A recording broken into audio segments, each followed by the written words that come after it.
Hi, എവിടെയായിരുന്നു? എവിടേക്ക് അന്വേഷിച്ചെന്നറിയാമോ? ആ പോലീസിന്റെ ഭാഗം ന്യായീകരിക്കുന്ന പ്രശ്നമേ ഇല്ല. പോലീസിന്റെ ഭാഗത്ത് കൃത്യമായും നമുക്ക് ബോധ്യപ്പെടുന്നുണ്ട്. പോലീസിന്റെ ഭാഗത്ത് അവർ ചെയ്യാൻ പാടില്ലാത്ത കാര്യങ്ങൾ പല മേഖലകളിലും നടക്കുന്നുണ്ട് എന്ന് നമുക്കൊക്കെ ബോധ്യപ്പെടുന്നുണ്ട്. പക്ഷേ അതൊന്നും ആഭ്യന്തര വകുപ്പിന്റെ കുറ്റമാണ് എന്ന് ഹാഷ്മിക്ക് എങ്ങനെയാ പറയാൻ കഴിയും? പിന്നെ ആഭ്യന്തര വകുപ്പിന്റെ കീഴിലല്ലേ പോലീസ്? തീർച്ചയായിട്ടും വിദ്യാഭ്യാസ വകുപ്പിന് താഴെയല്ലല്ലോ പോലീസ്. കഴിഞ്ഞ 9 വർഷത്തിനിടയിൽ 122 പോലീസ് ഉദ്യോഗസ്ഥന്മാരെ ഈ ആഭ്യന്തര വകുപ്പ് പുറത്താക്കി അവരുടെ ജോലിയിൽ നിന്ന്. 2 ഡിവൈഎസ്പിമാർ ഉൾപ്പെടെ 221ഓളം വരുന്ന പോലീസ് ഉദ്യോഗസ്ഥന്മാർക്ക് നോട്ടീസ് കൊടുത്തിരിക്കുകയാണ്. അവർ പുറത്താക്കപ്പെടാതിരിക്കാൻ കാരണമുണ്ടോ എന്ന് ചോദിച്ചുകൊണ്ട്. ഇത് ആഭ്യന്തര വകുപ്പ് എടുത്തിട്ടുള്ള ഒരു നടപടിയാണ്. അങ്ങനെ ഒരു നടപടി എടുക്കാനല്ലാതെ ഒരു കാര്യം ചെയ്യുമ്പോൾ അവരെ തടയാൻ, ഓരോ സ്റ്റേഷനിൽ വന്നുകൊണ്ട് തടയാൻ മുഖ്യമന്ത്രിക്ക് സാധിക്കുമോ? ആഭ്യന്തരമന്ത്രിക്ക് സാധിക്കുമോ?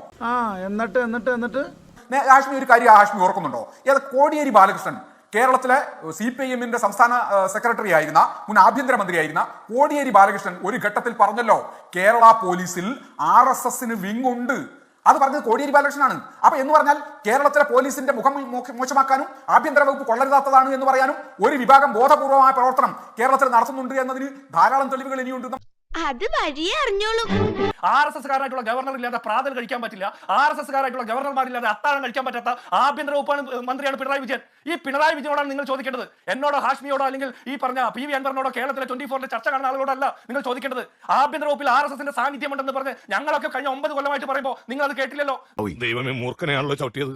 നിങ്ങളുടെ പിണറായി വിജയനെ പിന്തുണച്ചുകൊണ്ട് കഴിഞ്ഞ 8-9 വർഷക്കാലം കൈപൊക്കിയിരുന്ന PV അൻവർ പറഞ്ഞിട്ട് നിങ്ങൾ വിശ്വസിച്ചോ? ആനി രാജ പറഞ്ഞിട്ട് വിശ്വസിച്ചോ? കോടിയേരി ബാലകൃഷ്ണൻ പറഞ്ഞിട്ട് നിങ്ങൾ വിശ്വസിച്ചോ? എന്നിട്ട് ഇപ്പൊ നിങ്ങൾ വന്ന് ഈ ചർച്ചയിൽ പറയുന്നു RSSകാരാണ് പോലീസ് സേനയുടെ ശോഭ കടത്താൻ നോക്കുന്നത്. നാണമില്ലേ പറയാനായിട്ട്? പിന്നെ എന്തിനാണ് പിണറായി വിജയൻ ഇരിക്കുന്നത്? പിണറായി വിജയൻ പിന്നെ എന്തിനാണ് ഇരിക്കുന്നത്? AKG സെന്ററിൽ ഇരിക്കുന്ന ആ CPM-ന്റെ സഖാക്കന്മാരോടെ AKG സെന്ററിന്റെ മുറ്റത്ത് തടമെടുത്തിട്ട് വാഴകൃഷി നടത്താൻ പറയണം. പിണറായി വിജയനെ പോലെ ഒരു ആഭ്യന്തര വകുപ്പ് മന്ത്രിക്ക് ശമ്പളം കൊടുക്കേണ്ട ഗതികേട് കേരളത്തിലെ സാധാരണക്കാർക്കില്ല.